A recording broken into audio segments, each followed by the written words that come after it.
दोस्तों, welcome to my YouTube channel आध्यात्म और विज्ञान। उम्मीद है आपको मेरे पिछले वीडियोस पसंद आ रहे होंगे। इसी क्रम में मैं आपके लिए एक और नया वीडियो लेकर के आई हूँ, जो है उत्तराखंड के पिथौरागढ़ ज़िले के प्रसिद्ध मेले मोष्टामानु के बारे में। मोष्टामानु कौन थे, क्यों प्रतिवर्ष उनका मेला लगाया जाता है, श्रद्धालुओं में इतना विश्वास क्यों है, आज हम ये सारी बातें जानेंगे।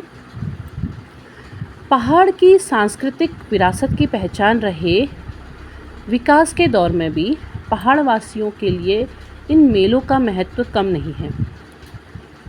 और मोष्टामानु मेला एक ऐसा मेला है जो आस्था और मनोरंजन दोनों को ही समेट लेता है, और जो इन मेलों में जन सैलाब उमड़ता है वो पहाड़ों में मेले के महत्व को भी बयां करता है। पिथौरागढ़ ज़िले में मनाया जाने वाला ये मेला मोष्टामानु मेला धार्मिक आस्था का पर्याय है। यहाँ के लोग इन्हें बारिश के देवता के रूप में पूजते हैं।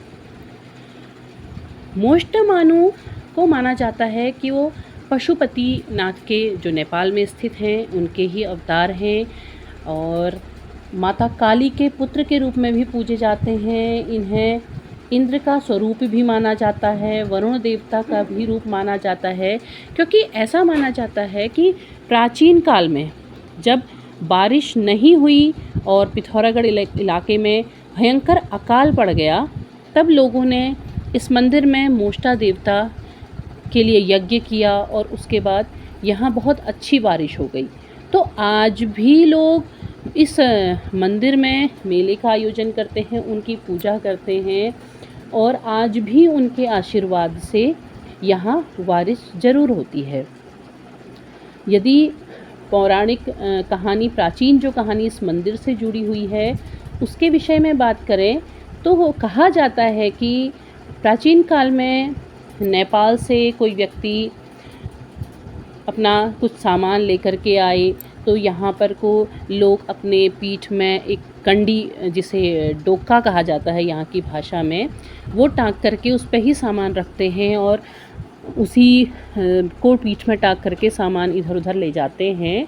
तो वह नेपाल का व्यक्ति भी वह सामान लेके आ रहा था, उसमें कुछ पत्थर भी थे शायद।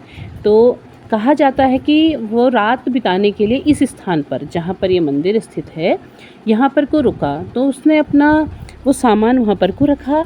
जब वो वहाँ से अगले सुबह जाने के लिए तैयार हुआ तो वो वहाँ से हिला ही नहीं। बहुत प्रयास के बाद भी जब नहीं हिला तो उसने यहाँ के स्थानीय व्यक्तियों से कहा कि शायद मेरे साथ कोई शक्ति आ गई है, तो अब आप लोग ही इस शक्ति को रखो, क्योंकि ये यहाँ से जाना नहीं चाहती है। शायद इस शक्ति को ये स्थान पसंद आ गया है। यदि आप जान पाएँ तो आप इनके बारे में पता करें। तब वहाँ के स्थानीय लोगों ने एक पंचायत बिठाई और इस विषय में बात करी। उसके बाद उन्होंने प्रयास किए, पूजा करी, सब करी। तो कहा जाता है कि एक व्यक्ति के शरीर में इस शक्ति ने प्रवेश किया और उन्होंने कहा कि मैं वहाँ से आया हुआ देव हूँ और मुझे ये स्थान प्रिय है, तो आप मुझे यहीं पर स्थापित कर दें। तब उन लोगों ने उनकी पूजा अर्चना इत्यादि करके यहाँ पर को उनका मंदिर बना दिया। इसके अलावा इस मंदिर के विषय में ये भी कहा जाता है कि अंग्रेज अधिकारी भी इस मंदिर की शक्ति के आगे नतमस्तक हो गया, क्योंकि सोर घाटी में उस समय अंग्रेज़ों का आधिपत्य था। वो अपने बड़े बड़े महल इत्यादि बना करके यहाँ पर को रहा करते थे, जिसके प्रमाण लंदन फोर्ट के रूप में आज भी यहाँ पर को साक्ष्य दिखाई देते हैं। तो यहाँ पर को अंग्रेज अधिकारी इस मंदिर को तोड़वाने की कवायद कर रहे थे, जबकि स्थानीय लोग चाह रहे थे कि ये मंदिर ना तोड़ा जाए। किंतु हर कोई जानता है कि आज़ादी से पूर्व भारत की क्या स्थिति थी और अंग्रेज किसी भी प्रकार से इसको मानने के लिए तैयार नहीं थे। तो तब स्वयं मोष्टामानु उस व्यक्ति के शरीर में आए और उन्होंने इसे रोकने की बात की, किंतु उसके बाद भी वह अंग्रेज अधिकारी नहीं माना और उसने उस व्यक्ति को कि ये नाटक कर रहा है और उसे जेल में डलवा दिया, किंतु वो ताला स्वयं खुल गया और स्वयं वो व्यक्ति वहाँ से चला गया। जब अंग्रेज़ों की इस प्रकार से कोई भी बात, कोई भी तरकीब नहीं चली, तो वह समझ गए कि ये बहुत शक्तिशाली देवता हैं, तो उन्होंने कहा कि he is most powerful God.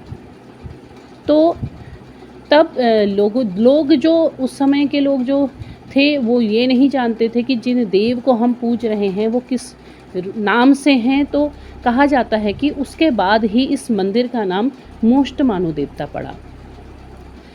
आप यदि इस मंदिर में भ्रमण के लिए जाते हैं तो बहुत ही सुंदर, बहुत खूबसूरत वादियों के मध्य ये मंदिर बना हुआ है और यहाँ पर को इस मंदिर में इनके साथ भगवान शिव, माता काली का वास दिखाई देता है। कहा जाता है कि इनके साथ 61 योनियाँ, 8000 वीर इत्यादि सभी इनके साथ विराजमान हैं। और आज भी यदि क्षेत्र में बारिश ना हो, फसल के लिए किसान चिंता करते हों, तो आज भी इनके आशीर्वाद से यहाँ पर को बारिश होती है। अब यदि हम इन पर्व या इन धार्मिक मान्यताओं को देखें तो पुनः हमें वही दिखाई देता है कि जो हमारे मान्यताएं हैं, जो हमारे परंपराएं हैं, वो हमारे उसी कृषक जीवन वाले समाज से जुड़ी हुई हैं। और किसान को अपनी खेती के लिए जो सबसे अधिक ज़रूरत होती है वह है पानी, और पानी के बिना फसल का होना असंभव है।